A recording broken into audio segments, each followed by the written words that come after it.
Hey folks, Brendan here from Bluelight with another video for you to help you on your journey as you progress through the police recruitment process and beyond. And that's what this video is all about today.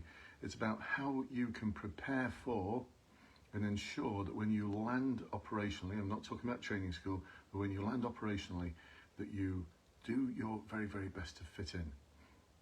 It's not just about fitting in, but also your attitude, your values, how you display yourself, what you need to be and do in your first few months to get yourself off on the right footing as you start your awesome career in the police service. So here you go folks, there's 10 things for you. And if you're watching this live, because I'm going live inside the Bluelight Facebook group, and if you're not a member of that group, check the link below and ask to join it. There's almost 22,000 members of that group, all people just like you who are either preparing to join the police or are actually in the police service now. So if you're in the police service already, then please do add in the comments, and if you're watching this on the replay, I'd love to hear what you think, what you found was really useful in your first few months, so we can help others who are coming into the service get prepared and get their mindset, get their head in the game, make sure that they are seen as being trustworthy individuals, people who can be relied upon, absolute rocks, and get your career off on the right first steps. Okay folks, so here we are, the 10 things coming up in a moment. Where did this come from, by the way? Well, I was doing some one-to-one coaching just an hour ago with a client who's preparing to join the police service, and we started talking about how you'd prepare for the role, because that's a legitimate question that you get asked on your interview. It's the sort of thing that we practice in the weekly webinars, where we actually practice the sort of interview questions that you're going to get, and then my clients answer them, and then we debrief it, and we extract the awesome learning. And you can watch over 2 years worth now. We've got over 2 years worth of weekly webinars you can watch. Hey, forget Amazon Prime, forget Netflix. You're just watching Bluelight TV if you're preparing for the police recruitment process, because you want to ace your interview first time, get the maximum amount of marks, because it's going to get even more competitive, folks. The uplift is finished, the boom days are over. It's going to get competitive. It's already, even during the boom days, it was only 1 in 8 were getting into the police service. Now I think we're going to see it return to about 1 in 15, 1 in 20. It's been as high as 1 in 40. It was 1 in 40 when I joined in 1985. And that's how you can trust me in terms of the things that I think are good advice that are coming up. I've worked in the police sector now for 38 years. I spent 28 years as a serving police officer in 3 different forces. And I've been coaching and supporting people to succeed in promotion boards, specialist interviews, police recruitment process now for 28 years. Can you believe that? Wow. So here we go. Oh, a few shout outs first to people who are actually watching. Awesome to have you on board. So Nicola, Denise, Tommy, Toto, Christopher, we've got Simon, we've got Jess, we've got Bruce, we've got Christoph, and Danielle, and I can't pronounce that name. I'm not even going to try. Sieve sounds Scandinavian. I might be wrong. Anyway, the first thing, listen and watch. I remember my sergeant back in 1986 saying, you've got 2 of these and 1 of these for a reason.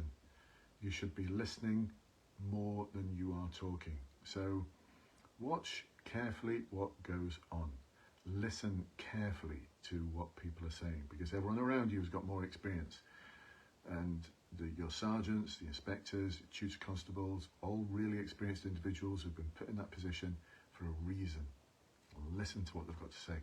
Very much like I'm passing on now guidance from 1986. How awesome is that? So, from 37 years ago. Wow. The second thing, prepare and practice. Now I talk about this in getting ready for the recruitment process, don't I? How you should be preparing and practicing. Preparing and practicing. Prepare, practice, reflect, debrief. Prepare, practice, reflect, debrief. And that's the model that you should be working towards to succeed in every stage of the recruitment process, taking action on a daily basis, not just sitting back and thinking I can read a book and I'm going to get in. It doesn't work like that. That's not the way it works. Trust me, it's not. It doesn't work like that. So once you're in the service as well, prepare and practice. Develop your knowledge and understanding. They're not going to expect you to be able to do a perfect stop search first time round. Hey, you might do that.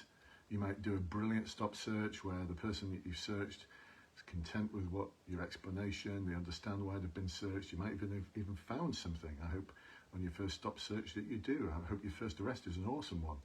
My first arrest was someone climbing out the back window of a house, a burglar. I thought, great, it's just about like being on the bill list. It was another 10 years before that happened again. So anyway, your first experiences are going to be awesome. You'll remember them forever, but don't mess them up. Make sure that if you've got a tutor constable who says, right, you have a go at this stop search. Don't turn around and say, oh, I'm not quite sure about what Go Wisely stands for. I've forgotten. Develop your knowledge, develop your understanding so that when you put it into practice, you're not going to get it right first time, but you've got more of a chance. And there's nothing that's going to be that's going to impress a tutor constable and a sergeant more than you knowing your stuff.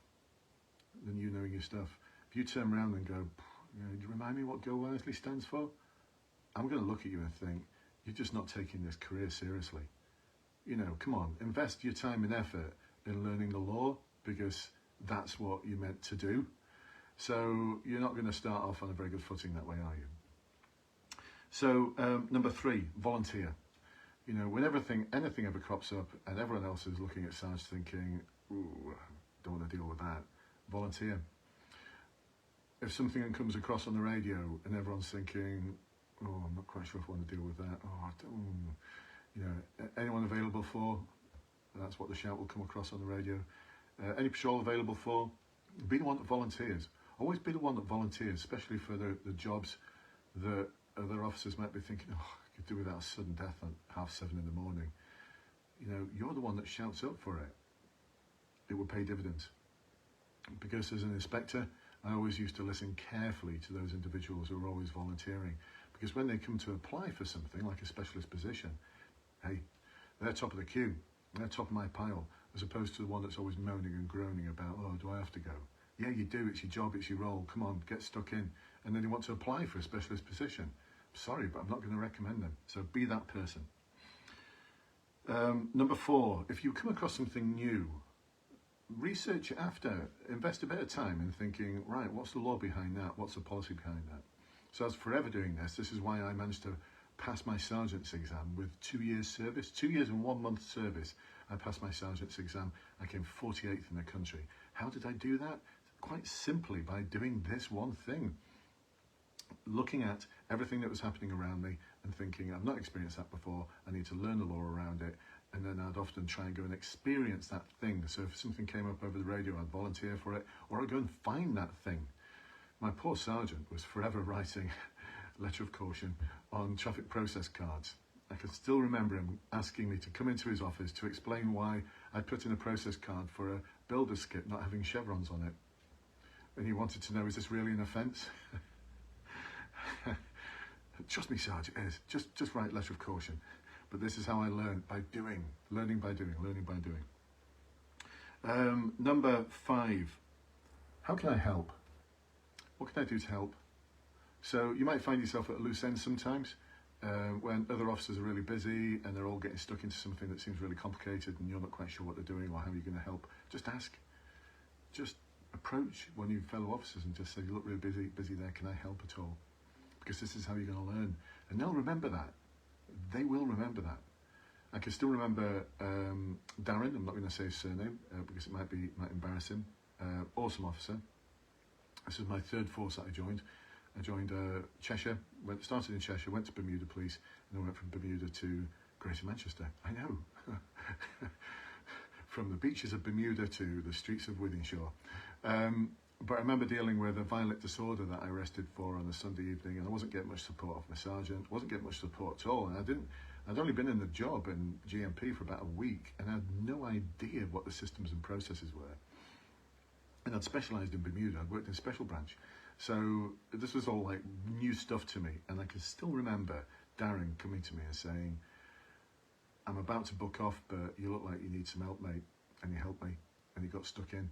And 4 hours later, we got the job boxed off. And I'll never forget that. Never forget it. And from that moment on, if Darren ever needed anything, he's got me. He's got me. I'm there. I'm there. If he never needed anything at all, I always remembered that time when he came and helped me at a time when I really needed that help. Number 6, linked in with that, always give 120% without being asked to do so. Give 120% of your effort without being asked to do so. And on that, your attitude as well that goes with it. You're going to hear people say TJF, the jobs. Can't say it on YouTube. But you can hear people say that. Don't be that person. Don't be that person. It brings everyone else down. It brings yourself down. 28 years service, I never said it. I didn't see the need to. I just remembered thinking, you know, it's not that the job's, it's something going on in your head that is. Attitude, behaviour, values. Be that role model and don't get drawn into that whole world of doom and despondency. I remember someone saying to me the other day, oh, you have real shortage of officers at the moment. You won't believe how busy it is. In 1985 when I first joined, you won't believe how busy it is. We used to parade on twice as many officers. I know it's a different world back then, but you get the drift. You know, you get the drift. You can only deal with one thing at a time, so do it well, do it to the best of your ability, and be the person who never says TJF. Give 120% without being asked to do so.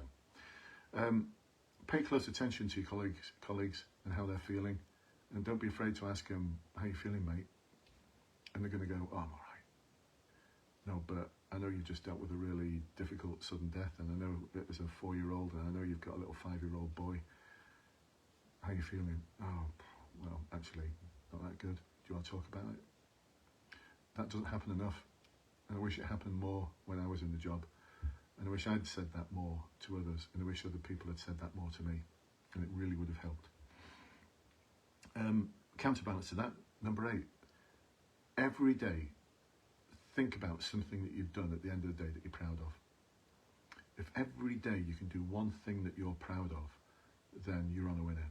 And don't focus as you're driving home or getting the bus or tube or whatever on the things that didn't go well. Focus on the things that went well. Focus on what you're proud of. And don't be afraid to share that with others. And don't be afraid to ask other people what they're proud of. As you're getting to know your new colleagues, let's ask them the question. What is it you've done recently in a job that you're really proud of? Tell me a story. Tell me a story about something you've done that you're really proud of. That question just does not get asked enough, and it should be asked on a weekly basis. And if you're a sergeant, get asking that question. Ask your staff what they're proud of, what they've done that they're proud of. Too much negativity in a job. Let's get some more pride into it. Number 9, this is a big one, this. The code of ethics. As an acting sergeant I'm coaching at the moment for his promotion board, and we were talking about the code of ethics and what it really means, and dealing with a scenario that I painted for him that he could talk about in his board. And I did, at one point I said, just let's not forget that code of ethics is actually the law of this land. It's not just a good idea. And that really struck him. Like, wow, it is. You're right. This is the law. And we should be following it. If we can't follow it, then we might as well get our coats. That's what he said, and he's right. So we've heard all the news at the moment of Carrick, Cousins, and others. There's more to come. The Casey report's coming out this Tuesday. It's not going to be complimentary about the police and the culture. These are the bad apples. But apples don't become bad straight away, do they? It takes time for an apple to become bad. It takes time. It starts with a little bruise. It starts with someone like Carrick making a sexist comment in the parade room. And all the good apples around this apple that's got his first bruise now didn't do anything. They didn't say anything. They didn't have the challenging conversation that they should have. And the likes of Carrick think, yeah, got away with that. Great, I'll do it again. And there's another little bruise. And then before we know it, half the apple's bad. And then before we know it, the apple's completely rotten. It doesn't happen overnight. It takes time for the apple to get rotten. It takes time for the apple to get bad. And you've got a golden opportunity to deal with something when it's the first bruise. And maybe that would save some officers from becoming bad. Maybe it won't. But at least you'll have given it a go. And this takes moral courage. But let's not forget, it's also the law. Because the Code of Ethics requires you to challenge any behaviour like that. Challenge, question, report. That's a legal requirement. So have that challenging conversation and do report it. Some people might not trust you for that. Some people might call you a grass. But that's something about the culture of the service that needs to change. And you can either be that change or acquiesce and be part of the problem. Now, I know you might be thinking, oh, it's easy for you to say that, Brendan, but, you know, that's hard to do. Yeah, I know. I've been there, I've done it. I've been that grass. I've been that snitch. I've had grass written on my paycheck. I've been that person. I know what it feels like. It's hard, it's tough. But you can either resign or retire one day, or resign or retire with honour. There's a difference, isn't there? Did you step up to do the right thing when you were called upon to do so? I know at the moment that there's sergeants and constables and inspectors who are having sleepless nights because they knew the likes of Carrick earlier on in his career. When he first inherited the nickname Dave the, can't actually say it, B-A-S-T-A-R-D. And the Met Police came out, I'm fairly sure it was an official tweet that came out and said it didn't mean he was a sexual predator, it just meant he was mean and cruel. Where's that in the code of ethics? A lot of people had the opportunity to nip that behaviour in the bud, and they didn't. They'll be having sleepless nights now. They'll be wondering how they can resign or retire with honour. So that's something I really mean, folks, and look, you've got to be prepared to step up.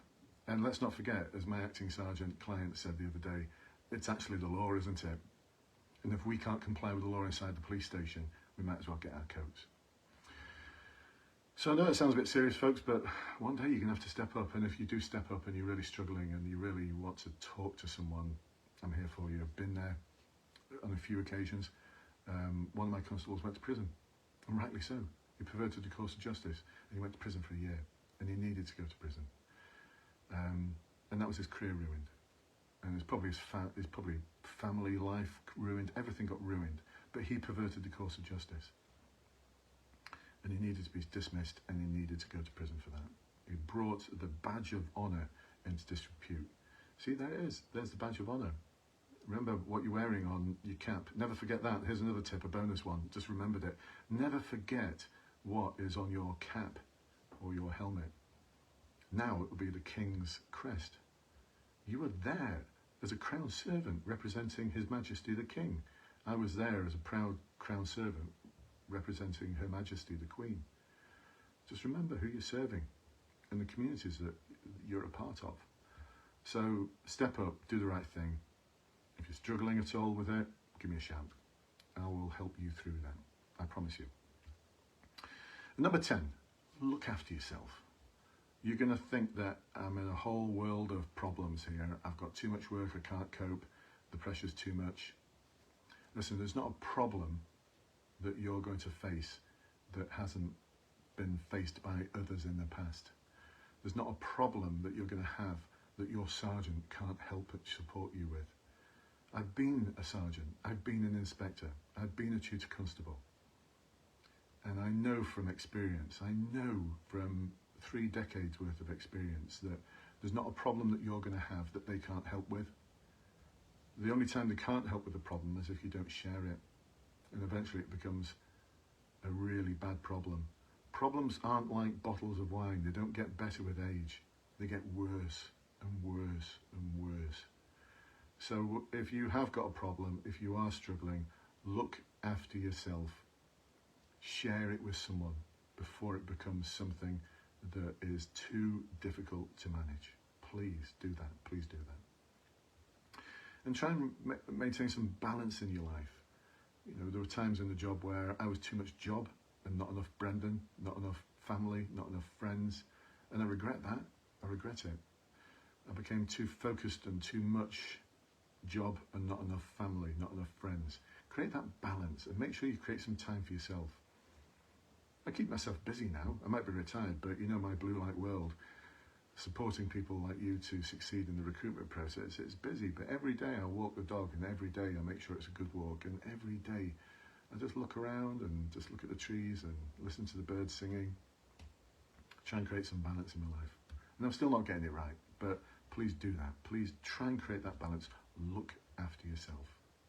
So there you go, folks. Thank you to everyone who's just come to join. So Areti, Tom, Neil, Chris, Natalie, Steve, and Ahmed, and others who've just come to join this Facebook Live. I hope you've got something out of it. And if you're watching this on the replay, it means you're really interested in joining the police. Otherwise, you wouldn't be at this point, would you? So if you feel as though what I've got to offer is going to be a good fit for you, or even if you just want to try it out and see what my services are like and see if they're a good fit, then check the links below to my online courses, to my webinars, to my live one-to-ones, my live webinars, and all the resources that are there to help you through the recruitment process and beyond. You know, I've got everyone up to the rank of superintendent who I'm supporting at the moment for promotion boards and specialist interviews. So that's a sort of relationship we have in the Bluelight world. It's one that I really, really value. I'd love for you to be part of it. And if it's not for you, if it's not a good fit, then within 24 hours, just let me know. I'll give you a full refund. And actually, here's another thing. If you fail at any stage in the recruitment process, as long as you've done the work, let me know and I'll give you a full refund. Because I don't want to disappoint you. I'm all in on this journey. My big question to you is, are you? All right, folks. Well, listen, hope you've enjoyed this. Please let me know in the comments if you have, and like and subscribe. It really means a lot to me if you did that. Help grow my channel, which helps present it to others who might benefit from these words of wisdom. And I'm not being humble here, they are words of wisdom. This is 38 years worth of experience here for you. Take care, folks. Look after yourself, and I shall see you soon. Bye-bye for now.